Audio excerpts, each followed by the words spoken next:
We don't often talk to trade union officials on this show because, unfortunately, here in Australia, for the most part, they simply kowtow to the climate change cult. But one trade unionist activist who is brave enough to speak up for the workers is British trade union activist Paul Embery, who Outsiders fans will remember we had on the show a year or so ago. Paul is a prolific writer who campaigned for Brexit. He's a blue Labour thinker and a passionate defender of liberty and freedom of expression. And I'm delighted to say Paul joins us. It's late now there in the UK, but great to see you, Paul. How are you? I'm very well, thank you. Great to be with you. Good. Now, Paul, you've been speaking out about net zero and the COP26 Glasgow conference, and Britain is rushing into this madness of heat pumps, which cost 10 or 20,000 pounds a pop and don't heat up the house. How will the poor and the working classes and the blue-collar classes of Britain cope in a net zero world? Well, I think that's the key question, and it's a question that nobody, in my view, has really thought through very well. And the debate at the moment, I don't think, is a particularly honest one. Look, we all want to live on a greener planet. We all want to live on a cleaner planet. But policies like net zero are not without consequence. And I don't think people are having an honest debate about what those consequences are. You know, if we do transition to a green economy, what is that going to mean in my country, for example, for hundreds of thousands of workers in the energy industry, for entire industries potentially going to the wall? And if that is necessary, then we need a plan to stop those families and to stop those communities from being decimated. And it's very true what you say, that actually it's going to be working class people, ordinary blue collar workers who pay for this. They're the ones who are going to have to pay potentially with their jobs. They're going to have to pay financially through, electric cars and heat pumps, etc. And it's all very well the elites discussing these targets, but my concern is that the people they're really going to impact on are not being looked after and not being thought about. Rita. And of course, we've got the elites coming out, from royalty to politicians, and Prince Charles has always been very outspoken on this issue. He was on the front pages again today saying that we need critical change to way we live. Now, is he going to change how he lives, Paul? Because private planes, helicopters for small trips and lavish mansions, when are we going to see some of these people who are the biggest advocates of these policies actually live what they preach? Well, absolutely. And I think that it doesn't just apply to the whole kind of net zero thing. I think that's generally the way of so many of our elites at the moment, that they can articulate particular arguments and call for particular policies, which they can accommodate personally quite comfortably because they're rich enough to be able to do so. But often these policies impact on poorer people in a very serious way. And it strikes me that these elites, being so far removed from ordinary working class people, don't understand that. Lockdown probably is the best other example of that. If you're more affluent, then you can afford to work from home. You can demand that everybody else stays under house arrest. If you're a blue collar worker, if you're a delivery driver, if you're somebody who sweeps the streets, for example, it's not so easy for you. And the people at the sharp end here, in terms of the climate debate, the people who are suffering from surging gas prices, the people who are worried that the lights may potentially go out, they may not be able to heat their homes, the people who are potentially going to lose their jobs are ordinary working class blue collar people. And I think it's a tragedy that the left, particularly, I have to say, in Britain, the people who should be looking after these people and speaking on their behalf, are not getting stuck into this debate and are not holding the elites to account for their demands and their policies in the way that they ought to be. James. Paul, I wonder how much, you said before that you didn't see much of a plan for these people, these working class people who are going to wind up hurt by these policies. I wonder if the punishment is the plan. I mean, what do you say to the notion that what's happening right now is that you've got sort of a left socialist elite that is imposing through its policies, its green policies, essentially punishment on working class people who have committed the hideous crime of doing too well, becoming too prosperous themselves, voting in conservative, climate-denying governments, voting for Brexit and things like this, and that it's time to take them down a peg?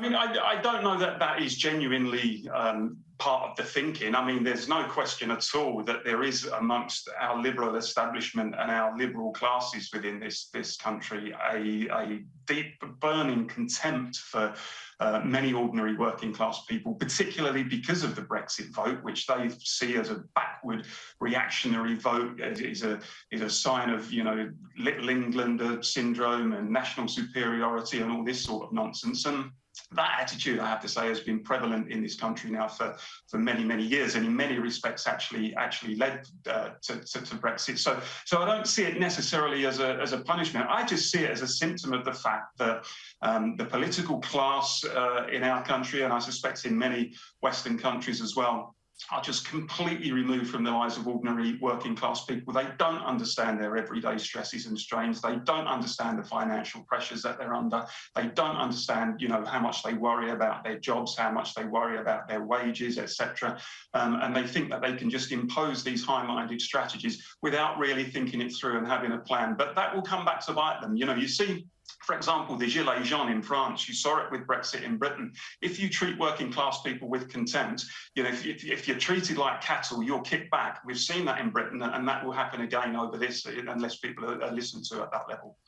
Well, Paul, you mentioned three different things, but they all do come together under this umbrella, one being lockdowns and the whole idea of the COVID restrictions, mandatory vaccinations, these sorts of things, climate change, and Brexit. And the interesting thing is how we're seeing across Europe, and we'll be showing some of these later, marches in Italy and elsewhere against mandatory vaccines by people who are basically the working classes. And you've seen, or the blue-collar classes certainly, we've seen it here in Melbourne, in Rita's hometown, where you had marches of people against mandatory vaccinations, led sometimes by unions.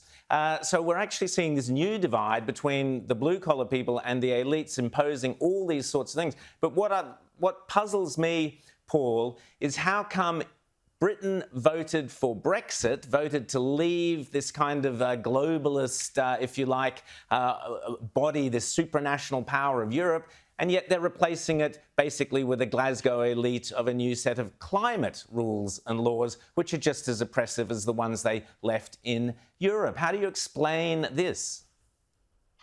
I think it's simply because there is still a significant disconnect between ordinary working class people and between, on the one hand, and the political establishment on the other hand. There are still large parts of our political class and our media class in this country who simply do not know what has been going on. And Brexit hit them like a train, but they just thought it was the working class, you know, inflicting harm on themselves for no evident reason. They don't understand that the reasons for Brexit had been brewing in this country for years and years, because people in ordinary working class communities had been affected in a very serious way by the kind of policies and philosophies that the elites had been imposing on them. You know, globalization, for example, resulting in working class communities in very large scale deindustrialization, very rapid demographic change. And those working class communities, provincial Britain, small town Britain, if you will, had become very disorientated and bewildered. And the political class in large part still thinks Brexit was driven by racism and xenophobia. And until they understand the message that actually it was about much more than that, and unless they start listening to people, these things will happen again and again, then I think they're going to be in trouble, and there's going to be a few more surprises in store for them in the years ahead. Rita. I want to ask about the lack of opposition in the UK. You've got Boris, who's completely lost the plot. You've got Labor, who are even worse, particularly when it comes to this. Where is the opposition? Is there anybody speaking out and making the arguments you're making who's got an opportunity to challenge any of this? I just don't understand what's happening in that country, where you've got this enormous disconnect between the political class and the population.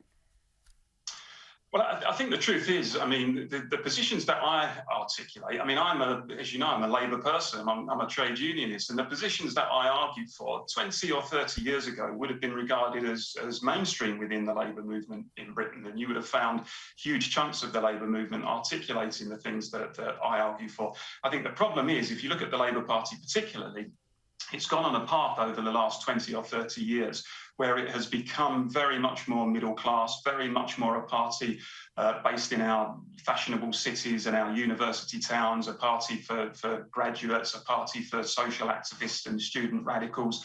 And it has lost the support of small town Britain, of provincial Britain. And we saw that in the 2019 general election, where communities, constituencies that had voted Labour since time immemorial suddenly voted for the Tories, a party that was previously regarded as the class enemy.